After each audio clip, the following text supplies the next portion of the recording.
கர்த்தருக்கு ஸ்தோத்திரம். நான் ஆண்டவராக இயேசு கிறிஸ்துவின் ஊழியன் ஜான் ஸ்ரீநாத். இந்த நாளிலும் சிலுவை குறித்து சுருக்கமாக சில காரியங்களை பார்ப்போம். சிலுவை உயிர்த்தெழுதலுக்கு இட்டு செல்கிறது. 1 கொரிந்தியர் 15ஆம் அதிகாரம் 20ஆம் வசனத்திலே கிறிஸ்துவோ மரித்தோரிலிருந்து நித்திரை அடைந்தவர்களில் முதற் பலர் நானார் என்று வாசிக்கிறோம். இந்த வல்லமையான சத்தியம் கிறிஸ்தவ விசுவாசத்தின் மையத்தில் இருக்கும் நம்பிக்கையை வெளிப்படுத்துகிறது.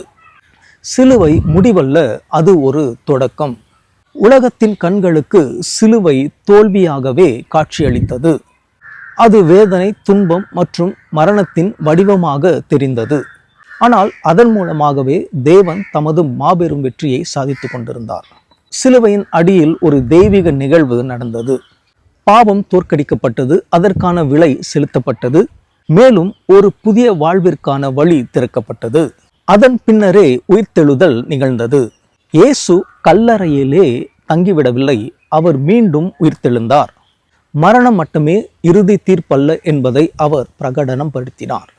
இந்த உயிர்த்தெழுதல் என்பது பாவம் மற்றும் மரணத்தின் மீதான வெற்றி, நித்திய வாழ்விற்கான உறுதிமொழி, புதிய தொடக்கங்களுக்கான வாக்குறுதி, நமது உயிருள்ள நம்பிக்கையின் அஸ்திவாரம். அவர் உயிரோடு இருப்பதால் நமக்கும் நம்பிக்கை உண்டு. உங்கள் வாழ்வில் ஏதோ ஒன்று முடிவுக்கு வந்துவிட்டதாக என்று நீங்கள் உணரும் தருணம் உண்மையில் இன்னும் மகத்தான ஒன்றின் தொடக்கமாக கூட இருக்கலாம். தேவன் மரணத்திலிருந்து வாழ்வை, துயரத்திலிருந்து மகிழ்ச்சியை மற்றும் அர்ப்பணிப்பிலிருந்து வெற்றியை பிறக்கச் செய்தார். சிலுவை உங்கள் வாழ்வின் இறுதி அத்தியாகம் அல்ல, உயிர்த்தெழுதலே அந்த இறுதி அத்தியாகம்.